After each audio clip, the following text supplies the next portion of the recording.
I am super excited, super honored for our next guest.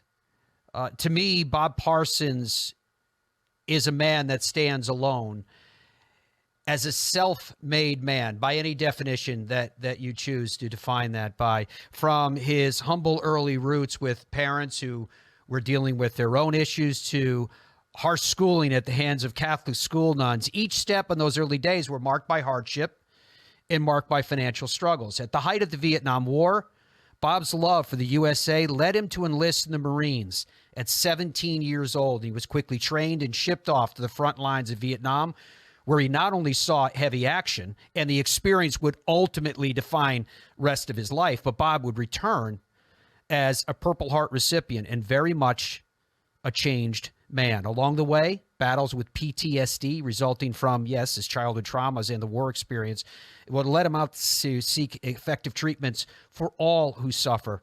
And through his Bob and Renee Parsons Foundations, countless charities and organizations have benefited from his massive mission to give back. Through his business engagements, which includes founding PXG, Bob has amassed billions of dollars in wealth. But he's a man whose true value is measured as much by the contents of his heart as those of his bank account. Absolute delight, as I mentioned, an honor to have Bob Parsons join us right now. Bob, thank you so much for being a part of the show. Bob's new book is called Fire in the Hole, The Untold Story of My Traumatic Life and Explosive Success. Here's a look at the new book. Bob, how are you doing? How's everything going? You know what? If I was any better, Matt, I'd be you. You know I was going to tell you that, right? I appreciate that. All right, first question I ask any author that comes on with us. This book, Fire in the Hole, what motivated you to write this? Well, you know, I've had kind of an interesting life, to say the least. And, you know, in talking with my buddies that I served with during the Vietnam War, I mean, we'd be on ambush, you know, every night I was there together. And, of course, we'd talk, we'd get mail. If I didn't get any mail, I'd read their mail. If they didn't get any mail, they'd read my mail. And so you get to be kind of close, kind of quick. So, you know, and just communicating with them over the years. I mean, they've always said, Bob, you need to write a book. And, you know, and then other friends have told me this, and I've always wanted to kind of document, you know, the things that happened in my life for later generations. And so, you know, that's why. And, you know, actually, when I wrote the book, and with help with Laura Morton, who was the writer who worked with me, I had a couple goals. One goal was I wanted it to be raw. I wanted it to tell it like it is, and I think we've done that. And I wanted it to be, more than anything, I wanted it to be a good read. And I think we've done that too. And, you know, kept the chapter short, got right to the point. And so there you go, there's Fire in a Hole. And then, you know, after I finished writing it, I had it electronically. And, you know, for a while, I just didn't think I wanted to publish it, you know, mostly because, you know, I didn't know that I wanted to, you know, spend the year working, you know, quite often, you know, many hours a day to sell the thing. And the thing that tipped the scales for me is, you know, I let my buddies that I served with read it, and they all said to a man, you have to publish this book. If nothing else, for our brothers in the Marine Corps, you know, to show them how, you know, you dealt with PTSD, how you helped us with PTSD. And there you go. So I'm publishing the book. I will get into the details as recounted in the book about Vietnam too, because it's absolutely fascinating. But the stories of when you recounted your youth, Bob, read to me like a screenplay. It had its share of trauma, obviously. It had its share of comedy. It had its share of triumph throughout. What was it like for you from, I guess the whole book would be cathartic, it's fair to say, but what was it like for you to recount those parts of your childhood that at times had to have been very hard to relive, but at other times it was kind of a celebration of a point in time? Some of the things, I remember thinking, one of the things I do, Matt, is I'm able to disassociate. And so, I could take things and just put them on a shelf and not think about them. And, that's helped me in business in many ways. And it also helped me get through the war. Because I lived through the war one day at a time, baby, and that was it. And my only goal, I figured I was going to get killed, and my only goal was be alive for mail call. And there you go. So the only parts, in my youth, nothing really, brought me to tears. Anything that had to do with maybe mom and dad, and and them, the Lord taking them, and me seeing my mom after that, and then my brother leaving. Now, I have a hard time with that. Yeah. And then talking about dealing with PTSD, has brought me to tears. And, and I actually was taking some psychedelics when one time we were talking about the war with Laura. And, I recalled a time that I had not thought about in years. And I literally flashed back to there. And I was actually there. And it was watching these guys who were on their way over to Vietnam. And this was after I'd been wounded. And it was about the tail end of my tour where I had, through, a sequence of events, got into troop processing. And I was assigning them to planes, and then verifying their unit they were going to.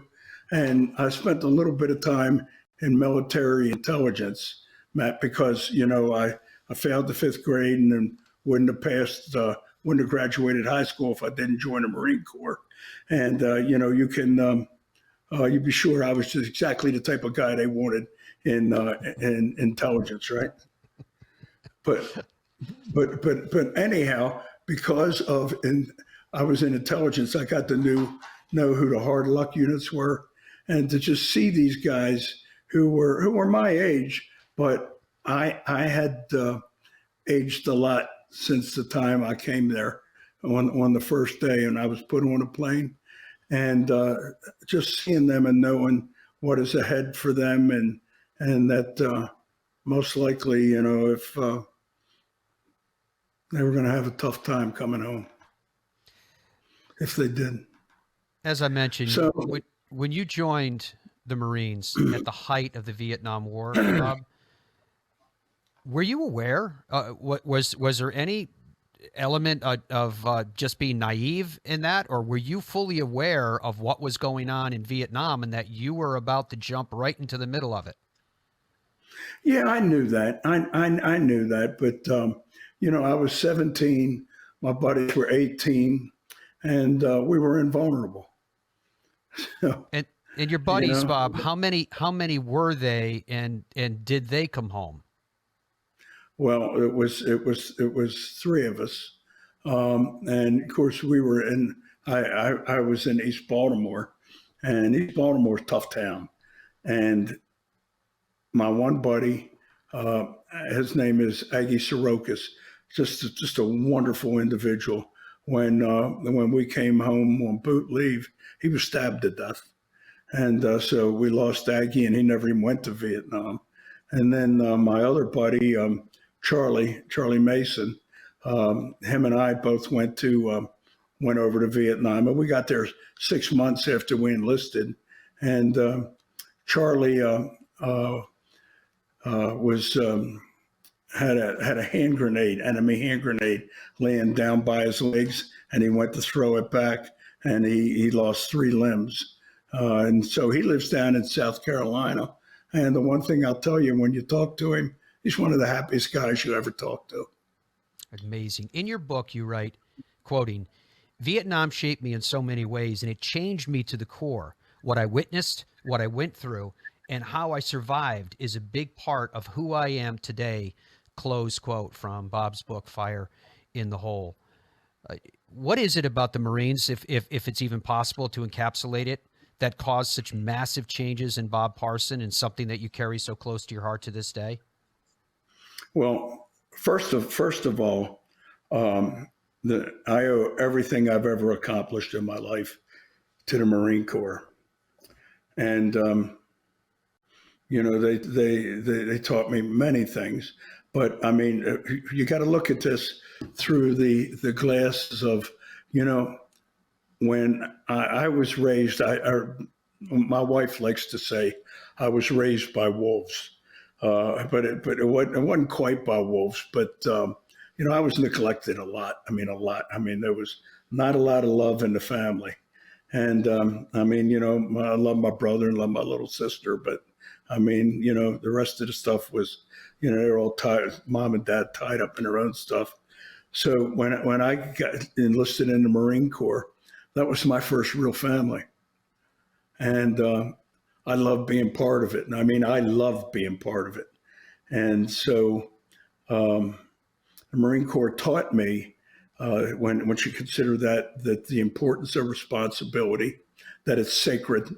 When you have a job to do, they taught me discipline, that you have the discipline to see it through, no matter how hard it is, no matter if you want to do it or you don't want to do it, you do it, and you do it to the best of your abilities.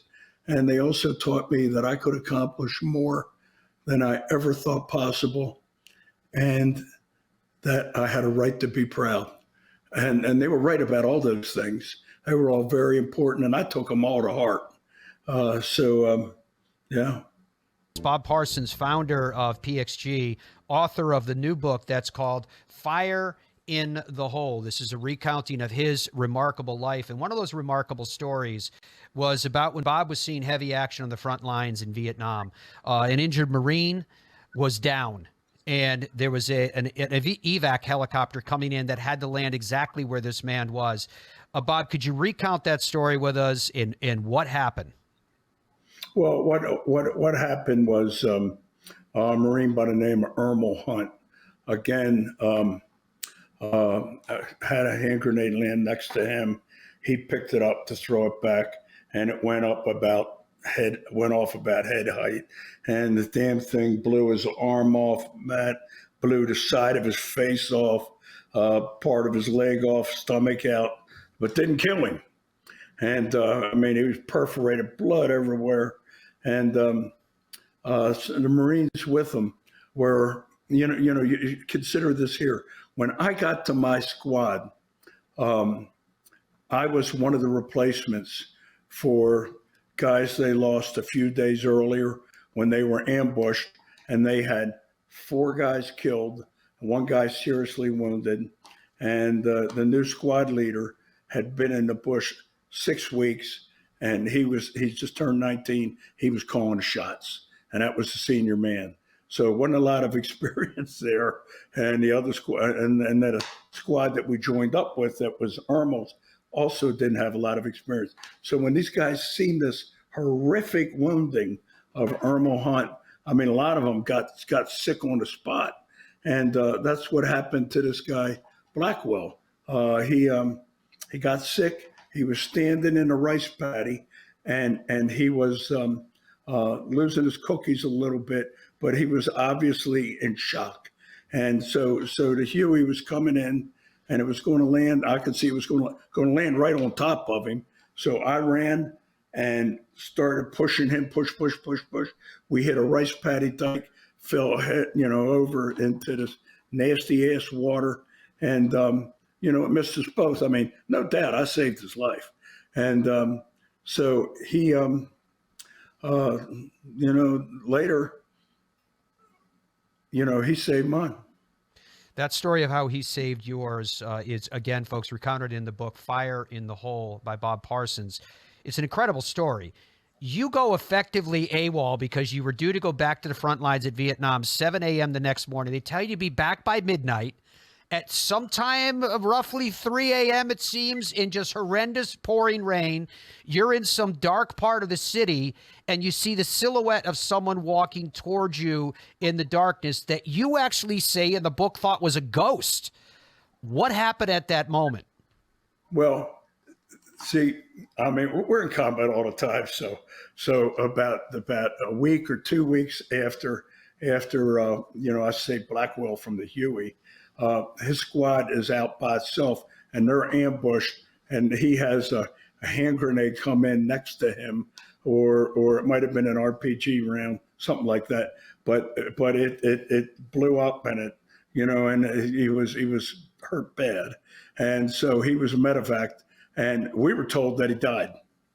And so what happened was, the reason why I was there the night before I was going back to Vietnam is because the Navy had lost my payroll records. So the whole time I was wounded, and I was in Japan, and all my buddies are going off base, and I come back to Okinawa, they're going off base, and I finally get my orders to go back to Vietnam, and they say to me, "Oh, by the way, your your payroll records showed up, and here's $800." Well, Matt, they might as well have handed me $80,000, because I mean, a dollar went a long way there. So they said, here's your pay. Be back at midnight. So I go out, and I whoop it up. I mean, I'm going to Vietnam the next day. So I whoop it up, and I'm supposed to be back at midnight. I don't go back. I'm walking down the street. The rain is coming down almost sideways, and I'm looking for something else to do. And I run into Blackwell. He's walking up the street towards me, and I'm thinking, who is? I mean, I know I'm not this drunk. I'm a little drunk, but not this drunk. And it turns out it was him. And so he told me he had been wounded the third time. See, when you're in the Marines, if you're wounded 3 times, you can opt out of going back to combat. And so that's what he did. And so he was stationed in intelligence on Okinawa. And then he said to me, he goes, you saved my life. He says, we just had a guy who's was a courier, and also he runs this little printing press, both of which you can do. He says, I can get you that job because we haven't filled it yet. And I said, oh, and that's interesting. And he said, he goes, if you want, he goes, let me know what time, you leave for Vietnam. And I said, I'm leaving at 7 a.m. in the morning. Now, keep in mind, it's about 3 a.m. there. He says, man, I don't know that I can get it done that quick. So I said, brother, it's okay. I said, if you can, fine. And if not, don't worry. I don't mind going back. And so, we say our goodbyes. And then I go back to base, immediately get arrested. And, they take me to the officer today. I tell him I'm going back to Vietnam later that morning. And he just says, get him out of here. And they take me back to the barracks, and I wake up the next morning with a hangover from hell at 7 o'clock. And a troop handler says, Parsons, you have orders to report to headquarters company, basically intelligence. So that's where I went. And, Blackwell got it done. And, he good chance he saved my life, because, I tell you what, I'm not the quickest guy and so forth. And I mean, we're in combat all the time. Who knows? But I'll tell you what, I am where I am now because of Blackwell. God bless him. So Bob Parsons comes home from Vietnam, and Bob recently told me that he picked up a book of careers, and he said, if I'd started at the back of the book, I'd be a zoologist. He started at the front. He becomes an accountant. Parsons Technologies, GoDaddy, immensely successful companies. And then you decide to start PXG. And through all that, it reminds me of a quote that I read in the book that said, I'm quoting from Bob Parsons, quote, definition of courage is being afraid of something and doing it anyway, close quote. Bob, your career from a business perspective, leading you now to with everything else you're involved in, but also PXG prominently as you're on a golf show as we speak. Is it always a story of with success, you first have to have a fear of something and realize that you can overcome it with hard work, with ingenuity, with the right people? It does. It takes a certain degree of bravery. I mean, it's not the type of bravery that that you have when you go into combat, but it's the type of bravery, nevertheless, because you're doing something unknown. You're going to risk failing, and if there's a stigma associated with that none of us want. So you just got to get past that, and you just got to say to yourself, you know what? I'm gonna make this work, and I'll have. I've always, with everything I've done, I've had people say to me, "Well, suppose it don't work," and then I always reply, "Yeah, but suppose it does." And there you go. Did you have those same kind of messages of advice from people when you told them that, hey, I've decided to start PXG? I mean, many have heard the story that you were mad about golf and you invested a great deal in golf equipment, couldn't find exactly what you wanted, so you created your own, and you didn't release it to the public until you knew it was better than anything else that you had tried previously. Did that happen with PXG? Did you have those that told you that you'd be crazy to do this? Oh yeah, absolutely, still do. Now, Absolutely. Still have people tell me I'm nuts. And you know what? I've got a couple ex-wives that'll say, yeah, you're right. He is. when you came out with the Black Ops with PXG's Gen 6, how has it been received so far, Bob? I think most of the people from the Fairways of Life show know that PXG is a partner with us, and I'm an ambassador for and play the PXG equipment, which I love. The Black Ops driver, is the best that I've ever seen from you guys. But I'm curious about what you're hearing in terms of response from people in the marketplace. Well, it's they're blown away by it, I mean it's a driver. I mean it's designed to be as long as anything I know of, and longer actually. And it is also, we discovered this technology where no matter where you hit it on the face, it is it's going to go fine. And it was, I mean, it is quite a breakthrough. I mean, it's great technology. And you know what Arthur C. Clarke said about he said any sufficiently advanced technology is basically indistinguishable from magic. So I'm going to tell you what, this driver's got a lot of magic going for it. Yeah, there's no doubt about that. There is a lot of magic with that. Your whole life, and it's recounted in his new book, Fire in the Hole, is amazing from the standpoint that my first inclination is, Bob, that one book is not enough. Because anytime anyone gets an opportunity to hang out with you, have dinner with you, hear stories, etc., certain things come up. And one of those that pops into my head, for example, is the relationship that you had with Muhammad Ali. And I thought it'd be a cool way to end this discussion because it just gives one more glimpse into the very myriad of experiences that you've had in your life. What was that relationship like with between you and the greatest boxer of all time? Well, I knew the champ. We were, he,